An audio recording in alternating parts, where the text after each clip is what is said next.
Well, today I thought the dolls might like some potato chips. Stay tuned and see how fun and easy this project is.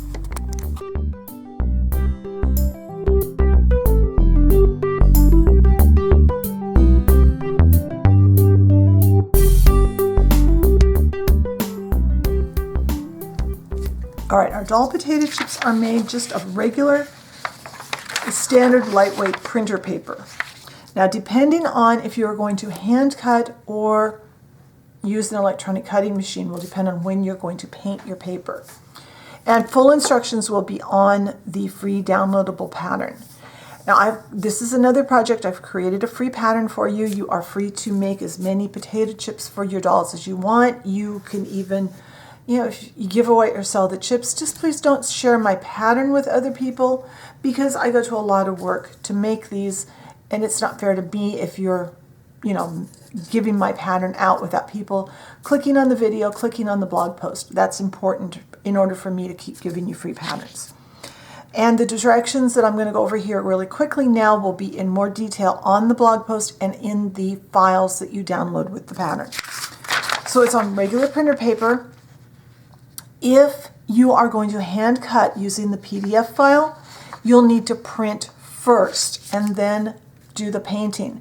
In that case, print it on with a lighter ink setting, like a draft setting, depending on your printer, so there's less ink, and you may have to trim off any ink that runs. I've done this before with printed sheets and not had running. With most printers I've used, depends on your printer and the ink that goes in your printer. If you're doing this and using an electronic cutting machine, then do the painting first and then let the paint all dry for at least 24 hours before you put it on your mat and cut it, okay? And like I said, that'll be in the download. I'll go over that and I'll go over it again in the blog post.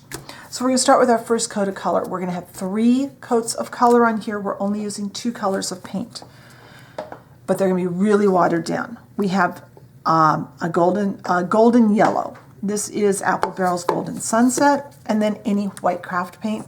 And I have water in here. I don't know if the camera's picking up, but I have water. We want this to be really, really watered down. Basically, we are making colored water. We're not painting with paint. We're painting with colored water. It's going to do 2 things. It's going to give us the light coat of color that we want. I think I just got too much of that in. Let's see how it looks. It gives us the colors that we need on our paper. And we just want it to be very transparent colors.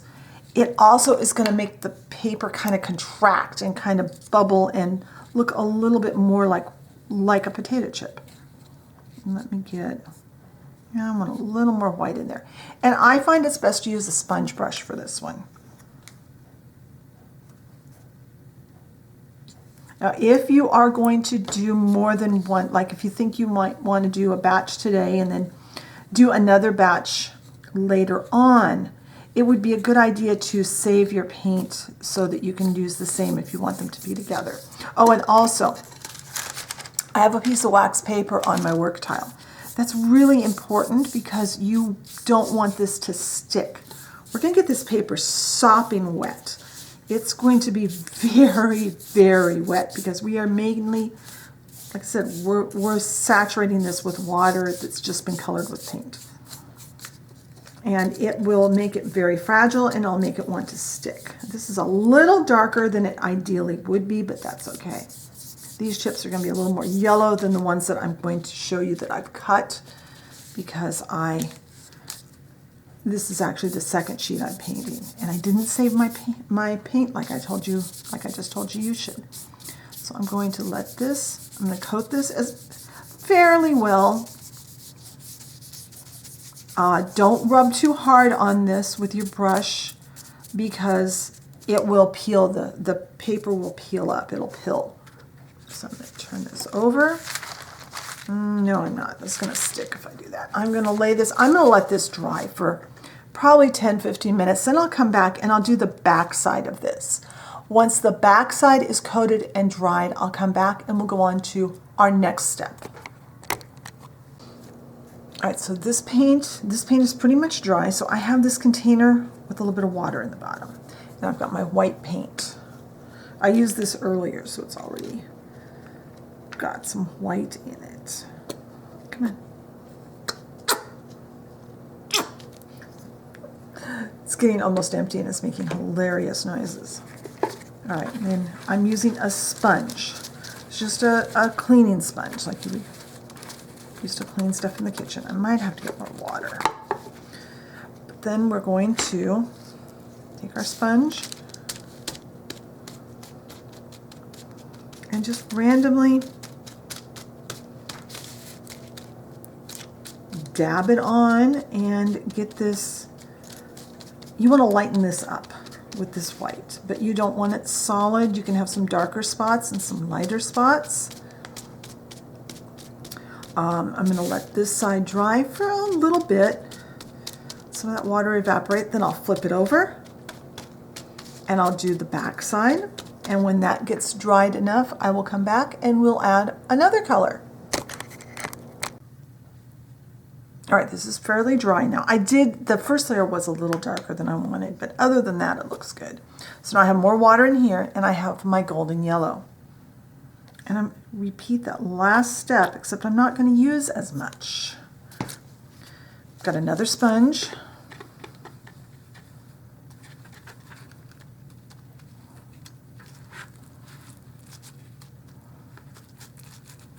And I'm just going to put a few blobs, and those little bubbles, those look so cool when they dry. If you get bubbles, don't pop them on this. Let them go. If you want it lighter, add more white, another white layer. Go back and forth until you're happy with the color. And then once you're happy, and do both sides, do the back side too. Once you're happy, let this, like I said, if you're using your Cricut, let it dry 24 hours. And then I'll show you what we get.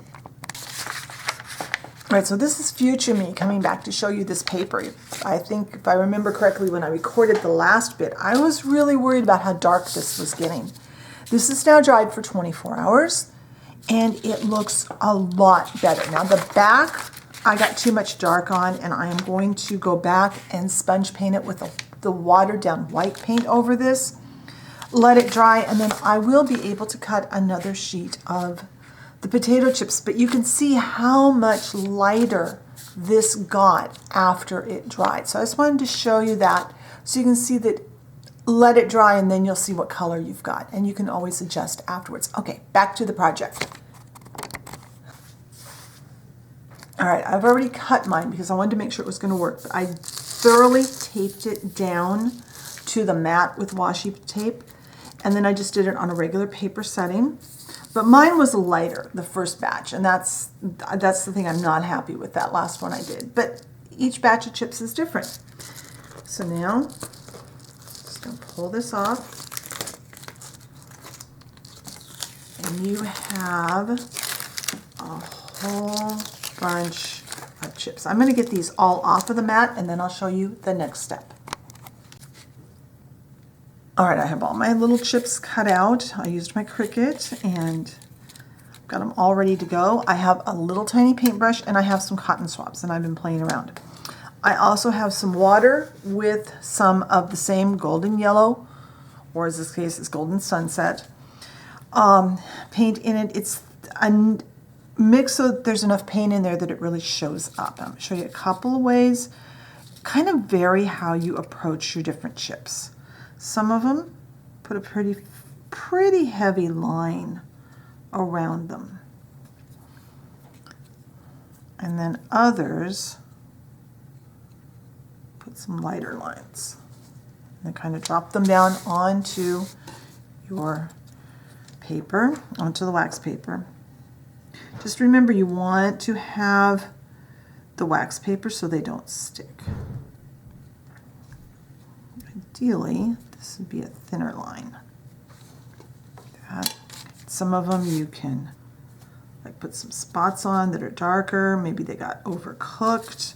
But just go around, try and get an outline of various widths on each one so that you have the edges finished. I'm going to go through, I'm going to get these all finished, and when they are dry, I will come back and we can kind of look at what to do next.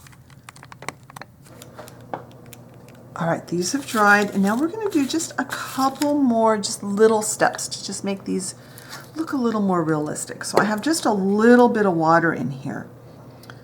I bet probably about a 1/4 teaspoon of water. And I've got some brown paint. This is one of my favorite browns. It's called Woodsy Smoke from Anita's. And it's kind of a gray brown. I really like it for doing different things. It's not harsh like some of the other browns are. Watering it down again. And this is just a flat number 8 shader brush. Now I'm going to take, and you could use any flat brush.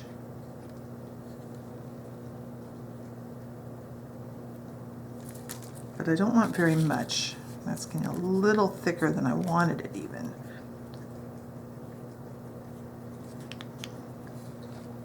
Just a little bit on some of the edges. So I'll probably do, a handful of them. Oops, 2 of them.